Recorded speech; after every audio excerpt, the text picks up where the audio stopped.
마켓 비하인드로 이어가 보도록 하겠습니다. 오늘은요, 김영재 유진투자증권 서울 WM센터 이사 모시고 이야기 나눠볼게요. 어서 오세요. 네, 안녕하십니까. 네, 지난주 이 코스피, 코스닥 양시장 모두 상당히 이 다른 여타 주요국들에 비해서도 상당히 좋은 흐름 보였었죠. 뭐 일본이나 중국 다 사상 최고치 수준에서 머물렀습니다만 특히나 코스피가 약 6% 가까이 올랐는데 이 특히나 코스피의 강세 보인 이유 역시나 좀 약간 국내 정책 관련 좀 불확실성이 해소됐다 이렇게 평가할 수 있을까요? 사실 지난주 전반적으로 보시면 코스피가 5.9% 상승하고 코스닥은 이제 4.4% 상승하면서 코스닥 같은 경우는 3주 연속으로 지금 상승하면서 또 글로벌 최상위권을 유지하는 모습을 보였는데 네. 사실 말씀하신 것처럼 복합적인 요인이 있습니다. 이제 나중에 이제 설명을 드릴 건데 금리 인하 기대감 여기에 정책 수혜 또 정책을 또 재확인했다는 점 그리고 여기에 반도체 랠리, 복합적으로 많이 좀 있었습니다. 주요 지표 동향 한 주간 사실 증시 상승에 비하면 큰 움직임이 없었다라고 볼 수 있는데 원달러 환율 국제 유가가 조금 상승했지만 미국 국채 금리 하락했는데 금리 인하에 대한 기대감이 좀 반영된 측면이 있다라고 보시면 될 것 같습니다. 주요 이슈가 지난주 보시면 관심이 집중되었던 미국 8월 PPI와 CPI 발표했는데 예상치를 하회하거나 부합함에 따라서 증시 상승에 도움을 줬고 추가적으로 미국 고용지표도 좀 더 안 좋게 나오면서 금리 인하 기대감은 좀 더 높아졌다고 볼 수도 있겠습니다. 여기에 이제 브로드컴과 오라클 관련 호재로 AI 반도체가 상당히 상승세를 기록했는데 국내적으로도 이제 말씀하신 대주주 기준을 50억 원으로 유지하는 방안으로 지금 얘기가 나왔기 때문에 전반적인 투자 심리 개선세가 나타났다고 할 수 있습니다. 수급적으로 보시면 외국인이 한 주간 코스피에서 지금 4조 3천억 원, 코스닥에서는 2,030억 원 순매수했는데 코스닥 3주 연속 순매수 기록했습니다. 그런데 이제 개인 투자자들은 시장 상승을 기회로 차익 실현하는 모습인데 코스피에서 무려 7조 6천억 원, 그리고 코스닥에서도 3,200억 순매도를 기록했습니다. 특히 수요일 날 개인들이 하루 동안 코스피에서 2조 5,500억 정도를 순매도했는데요. 네. 이는 역대 2위에 해당하는 기록이었는데 그 역대 1위는 지난 2024년 3월 21일 기록한 2조 9,143억 원이었고 당시 지수대가 이제 2,775포인트였는데 공교롭게도 이제 최대로 판 한 20여일 이후에 코스피가 200포인트 이상 하락하는 단기 조정이 있었다는 점도 이런 것도 좀 참고를 했지 않나라고 보고 있습니다. 네, 근데 이렇게 보니까 정말 네. 개인들이 코스피에서 많이 팔기는 했습니다. 근데 또 막상 보자면 외인이 또 상당히 중요할 텐데 외인 코스피 주식 보유액이 사상 최초 900조 원을 막 돌파하고 이런 걸 본다면 그냥 말씀 주신 대로 개인은 현재 차익 실현에 나선 상황이다. 불신보다는 차익 실현에 조금 더 무게를 두면서 해석을 하는 게 적절해 보이고요. 또 이어서 PPI와 CPI 또 방금 말씀을 주셨는데 이 고용에 비해서 여전히 좀 물가는 무난하게 나와주고 있네요. 아무래도 좀 침체 우려보다는 아직까지는 금리 인하 기대감이 더 큰 모습입니다. 그렇습니다. 사실 미국 경제 상황이 썩 좋다고 할 수 없는 상황인데도 해석을 상당히 좋게 하는 경향이 있다라고 보시면 될 것 같은데요. 미국 8월 생산자 물가 지수가 아시다시피 전월 대비 0.1% 하락했고 그다음에 8월 소비자 물가 지수 전년 대비 2.9% 상승했는데 예상치를 딱 부합하는 그런 수준이었습니다. 생산자 물가 지수가 예상치를 하였다는 게 약간 좀 의외였다라고 할 수 있는데 아무래도 아직 간세가 제품 가격에 전가되지 못하고 있음을 알 수 있는데 그만큼 수요가 좋지 못한 상황에서 가격을 갑자기 올리지 못하는 기업들의 어려움이 좀 있지 않나라고 볼 수가 있고 보통 이제 생산자 물가 지수가 소비자 물가 지수에 6개월 정도 선행하는 그런 관계로 향후에도 소비자 물가 지수의 급격한 상승은 나타나지 않을 수도 있다라는 그런 희망을 갖게 만들었습니다. 그리고 소비 심리 지수도 이제 금요일 날 발표됐는데 4개월 내 최저를 기록함으로써 역시 수요가 좋지 못하다는 점도 반증이었다라고 볼 수 있겠습니다. 그런데 시장은 같은 날 발표된 신규 실업수당 청구 건수에 더 반응하는 모습인데 지금 26만 3천 건으로 2021년 10월 이후 최고치를 기록하면서 고용시장 악화를 다시 한번 보여줬습니다. 네. CPI 발표 직후에 이제 9월 B컷 확률이 지금 11.2%로 소폭 상승했다가 지금 다시 6%대로 낮아진 상황인데 미국 국채금리도 뭐 하락한 이후에 그 수준을 유지 중이다라고 볼 수 있습니다.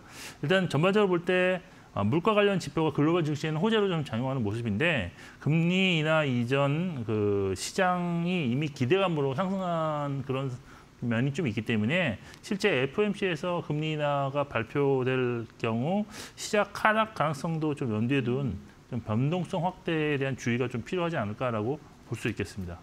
네, 말씀을 해주신 대로 실제로 이 PPI 둔화도 겉보기에는 뭐 좋아 보일지 몰라도 그 기저에는 소비 둔화라는 이런 경기 침체 신호가 깔려 있었죠. 마찬가지로 뭐 이번 주 목요일에 FOMC 발표가 있고 새벽 3시 반에 파월 의장의 발언이 기다리고 있는데 거기에서 과연 이 경기 침체에 대한 이런 우려들을 얼마나 좀 반영을 하고 있는지 후속적인 그런 내용들을 좀 자세하게 보셔야겠습니다. 이어서 우리 증시는 코스피가 지난주에 사상 최고치를 돌파를 했었죠. 뭐 SK하이닉스가 7%대 강세, 반도체 쏠림이 좀 상당히 저는 아쉬웠는데 뭐 아직까지도 상장상 중에 PBR이 1이 안 되는 기업들이 뭐 70%가 넘어갑니다. 추가적인 상승 부분 이런 쪽에서 좀 기대해봐도 괜찮을까요?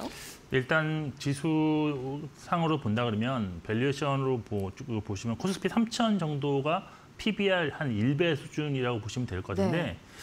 이번 상승은 1.2배, 즉 한 3,600선까지는 열어두고 좀 대응하시는 것이 필요해 보이는데 먼저 이제 지난주 코스피가 그럼 상승할 수 있었던 사상 최고치를 기록할 수 있던 원인은 크게 세 가지로 좀 압축할 수 있겠습니다. 첫 번째가 미국 금리 인하 기대감이 나타난 상황이었고 두 번째가 반도체 수요 급증에 따른 호황 기대감, 그리고 마지막으로 우리나라 정부의 증시 부양 의지를 좀 확인했다라고 볼 수 있는데 먼저 이제 금리 인하 기대감은 뭐 서두에도 말씀드렸지만 고용 지표가 악화되고 물가 지수는 예상치에 부합하면서 상당히 좀 기대감이 유지되고 있다. 금리 인하 기대감이. 네. 이렇게 보시면 될 것 같고 반도체 호황은 사실 지난 상반기까지 반도체는 좋다고 이제 다들 인정했던 것이 미국 관세 부과 이전에 미리 반도체를 확보하려는 선주문에 의한 것이었다라고 볼 수가 있겠었는데 이번 하반기의 어떤 실적에 대한 그런 좋은 전망들은 HBM으로 이제 공급망이 좀 전환되는 상황에서 또 데이터 센터 투자가 예상보다 훨씬 더 많다는 것이 지금 계속 확인되고 있습니다. 이랬기 때문에 전통적인 레거시 반도체에 대한 생산을 캐파가 지금 부족하게 된 그런 면이 있기 때문에 네. 국내에서는 뭐 기존 HBM 수혜인 SK하이닉스는 물론 레거시의 전통적인 강자인 삼성전자까지도 실적 고성장 전망이 나왔다라고 보시면 될 것 같습니다.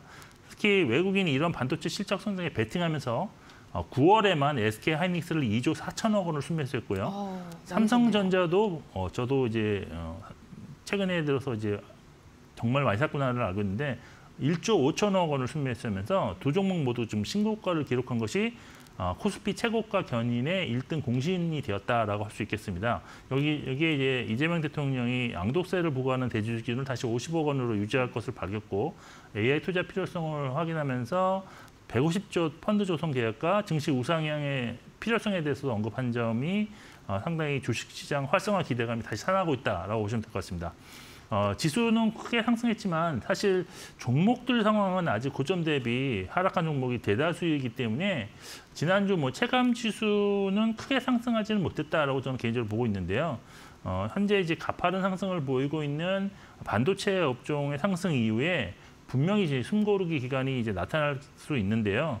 이럴 경우에는 다시 시장은 그 직전에 보였던 순환매 장세로 다시 회귀할 가능성이 있다고 보고 있고요. 네. 따라서 이럴 경우에는 대표적으로 잠시 주춤하고 있는 원전을 포함해서 조선, 뭐 방산, AI 관련 SI 종목들이 이제 순환매에 동참할 가능성이 있기 때문에 이런 종목들도 지금 현 시점에서는 좀 주목을 좀 꾸준한 관찰이 필요하지 않을까라고 보고 있는 상황입니다. 네, 말씀을 해주신 대로 지금 상황을 놓고 봤을 때 단순히 뭐 데이터 센터 AI, HBM 수요만 강력한 게 아니라요. 디램 쪽 수요도 상당히 견조한 게 확인이 되면서 삼성전자도 같이 현재 힘을 받아가고 있고 또 추가적으로 이제 반도체에 쏠려 있는 수급들이 좀 순환매가 돌아주는 걸 추가적으로 좀 기대해 보시고 관련된 모멘텀 체크해 보시는 거 중요할 것 같습니다. 이어서 지난주에 말미 들어서요. 음식료 업종이 또 상당히 부각을 받았거든요. 이게 뭐 라면주들 관련해서 이슈가 굉장히 큰 게 있었죠. 네, 그렇습니다. 지난주 사실 반도체가 제일 좋았다고 보면 근데 이제 종목들별로는 크게 상승한 종목에는 라면 종목, 특히 이제 농심이 대표적이었다라고 볼 수 있는데 네. 지금 지난주의 상승률을 보면 삼양식품이 4.2% 상승했고 농심이 21.3%, 그리고 오뚜기가 지금 8.9% 상승을 기록했습니다. 라면주가 전반적인 상승을 보이는 원인은 8월 수출입 데이터에서 라면 품목이 전년 대비 14.3% 증가한 1억 1,500만 달러를 기록하면서 올해 2조 원 수출 달성이 가능하다는 의견이 나왔기 때문인데요. 1월부터 8월까지 누적으로도 전년 대비 지금 22.2% 성장하면서 음식료 품목 내에서 가장 높은 성장세를 보이고 있고 또한 이런 것이 뭐 하루 이틀 얘기가 아니라 지금 장기적으로 성장세가 이어지고 있음이 확인된 것이 투자 심리를 좀 긍정적으로 호전시켰다라고 보시면 될 것 같습니다. 네. 특히 이제 K-팝 데몬 헌터스 열풍이 현재까지도 이어지는 것에 좀 주목을 했는데 여기에 이제 수록곡인 골든이 빌보드 핫백에서 4주 연속 1위, 그리고 영국 싱글 차트에서 6주 연속 1위를 지속 중으로써 이런 열풍이 라면과 특히 김밥에 영향을 주고 있다는 분석이 나오고 있다라고 보시면 될 것 같습니다. 특히 농심 같은 경우는 영화 속에서 지금 신라면과 새우깡이 등장하면서 이를 바탕으로 한 콜라보 제품을 출시했는데요. 처음 출시했던 8월 말에 지금 준비한 신라면 1000세트, 그러니까 라면 6,000개가 네. 1분여 만에 완판이 되었고요. 또 이제는 새우깡과 신라면, 또 신라면 뜸바 등이 국내 대형 마트에 판매되기 시작했고 향후 지금 외국의 이제 해외 시장에도 좀 출시할 계획인데요. 이러한 소식으로 목요일 날 상한가, 그리고 금요일에도 무려 장중에 22% 이상 상승했었는데 다시 이제 윗꼬리를 길게 달고 조금 하락은 했다라고 보시면 될 것 같습니다. 라면주 투자 전략은 일단 삼양식품 같은 경우는 장기간 상승 및 밸류에이션이 좀 높은 관계로 이제는 분기별 실적에서 컨센서스를 초과하는 그런 것을 확인하는 것이 상당히 중요한 그런 시점으로 되었기 때문에 네. 사실 신규로 진입하기에는 그렇게 쉽지는 않은 종목이 되었다라고 저는 보고 있고요. 농심은 일단 하반기 글로벌 매출 증가 가능성이 높아서 추가 상승 가능성은 좀 있지만 너무 단기에 급등한 관계로 숨고르기는 꼭 필요하지 않을까라고 볼 수 있어서 일단 눌림목으로만 매수 대응을 하시는 게 좋다라고 보입니다. 오뚜기 같은 경우는 세계사 중에서 가장 수출 비중이 낮아서 무슨 성장 잠재력은 갖고 있다고 볼 수 있지만 확실한 매출 증가 요인이 없기 때문에 투자 순위에서는 좀 상대적으로 좀 열의에 있다고 할 수 있어서 이런 것들은 참고하시면서 라면주 투자 전략을 세우실 필요가 있을 것 같습니다.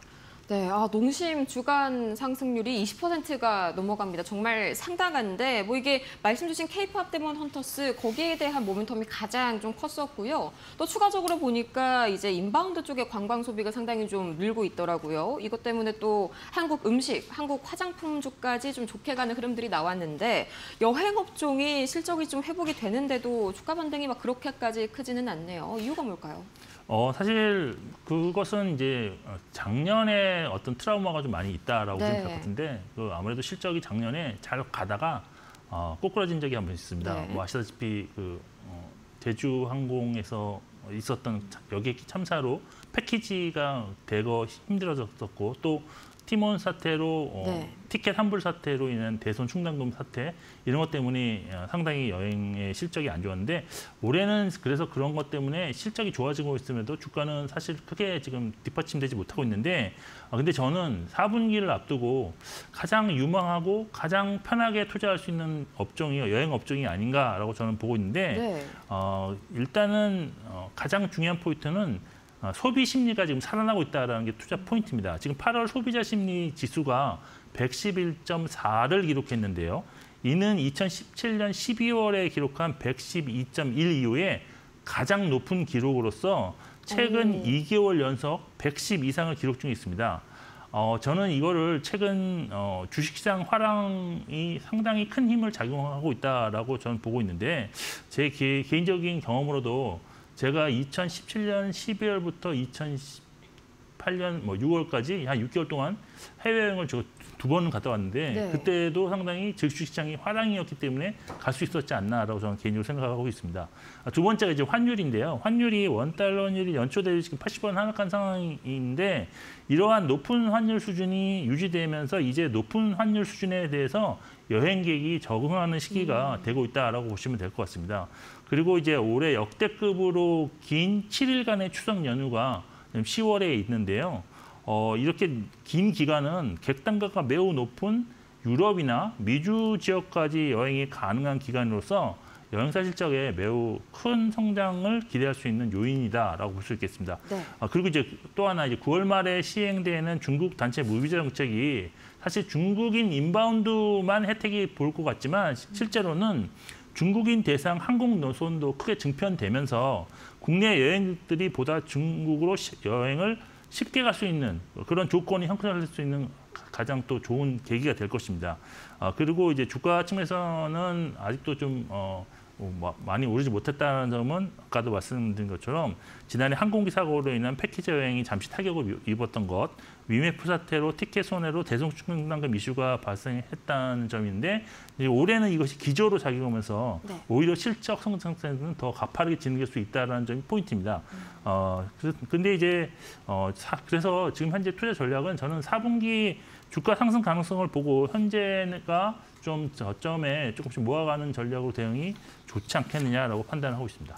네, 작년에 잇따랐던 악재들이 사실상 이번에 실적을 더 드라마틱하게 좀 돋보이게 만들어주지 않을까 하는 기대감 저도 가지고 있었는데 특히나 추석 연휴가 정말 역대급으로 상당히 깁니다. 이렇게 연휴가 길 경우에는 해외여행 수요가 정말 가파르게 증가한다는 점까지 좀 여행주에 많이 기대감 가지게 하는 것 같습니다. 그럼 이런 여행주들 중에서 특히나 이사님이 보셨을 때 좀 가장 눈에 띈다 하는 종목 어떤 게 있을까요? 네, 사실 여행주 하면 하나투어가 이제 대장주기 때문에 하나투어를 말씀드리는데 저는 이번에는 모두투어를 좀 말씀드리고 싶습니다. 모두투어요? 네, 왜냐하면 지금 하나투어보다 현재 시점에서는 모두투어 주가 상승률이 높을 가능성이 좀 높은데 일단 투자 포인트 살펴보시면 첫 번째가 이제 매출이 이제 소폭 감소하고 있는데도 영업이익이 상당히 크게 늘어나고 있는 그런 모습이 나오고 있는데요. 네. 이렇게 영업이익이 급증하는 원인은 일단 패키지 고급화를 통해서 객단가를 좀 많이 높였다라고 보시면 되고 객단가가 높아진다는 의미는 결국 마진율이 상당히 높다라는 것과 일맥상통하기 때문에 매출은 조금 소폭 줄 수는 있지만 마진이 높은 관계로 영업이익은 훨씬 더 크게 증가하고 있다는 점 좀 참고하실 필요가 있고 두 번째는 올해 이제 절대적으로나 상대적으로 봤을 때 이익 고성 성장률이 훨씬 더 좋다 이런 점인데요. 올해 예상 영업이익이 전년 대비 이제 112% 증가한 231억 원인데요. 하나투어가 절대적으로는 614억 원으로 좀 높게 보이지만 성장률 측면에서 본다면 20% 수준이기 때문에 이런 것을 본다면 성장성에 모두투어가 좀 더 높은 점수를 받을 수 있다는 점입니다. 그리고 현재 주가가 12개월 선행 예상 실적 기준으로 PER 9.4배인데요. 주식을 매수하기에 전혀 부담 없는 수준이다라고 보이고 최근 한 달간 외국인을 중심으로 기관도 순매 중이라는 점도 현재 시점에서 관심을 가지기 충분한 종목이 아닌가라고 판단하고 있습니다. 네, 이렇게 탑픽으로 모두투어까지 정말 전방위적으로 좀 매력이 넘치는 종목인 것 같은데 그럼 마지막으로 이번 주 이 FOMC 앞두고 투자 전략 간단하게 어떻게 짜보는 게 좋을까요? 사실 반도체 쏠림 현상이 조금 이제 완화되면 시장은 아마 지수상으로는 조정인데 실질적으로는 수익률이 좋은 순환매장으로 말씀드렸고 그리고 이제 지금 이번 주가 2020년 이후 미국 시장에서 유대교 연말이 돌아옵니다. 그래서 로시 하사나라를 앞두고 거래가 위축되는 현상이 반복 중이었는데요. 예를 들어 지금 S&P 500 지수가 유대교 연말 전 6개월 동안 100% 그러니까 확률적으로 100% 항상 하락을 겪었습니다. 그래서 바로 오늘이 6거래일 전 시작이기 때문에 아마 이런 점도 참고를 좀 하실 필요가 있을 것 같습니다. FOMC 이전 미리 이제 지수가 상승한 관계로 아마 실제 금리가 하락하라도 제로 노출에 따른 새로운 가능성도 고려를 하셔야 되고 그렇지만 역시 키는 외국인인데요. 외국인이 매수세를 유지하는 한 보유 관점으로 접근하시고 만일 조정이 나온다면 개인 매수세가 이번에 많이 들어올 것입니다. 그래서 이런 것을 활용해서 단기 트레이딩 매매 전략으로 대응하시는 것이 좋아 보입니다. 아, 이 로쉬 하샤냐 들어보니까 이름이 상당히 좀 발음하기가 어려운데 100% 하락이 나온 전례가 있다니 좀 상당히 두렵네요. 외인 매수는 특히나 체크를 시장에서 해보셔야 할 것 같습니다. 지금까지 저희 김영재 유진투자증권 서울 WM센터 이사와 함께 이야기 나눠봤습니다. 좋은 말씀 고맙습니다.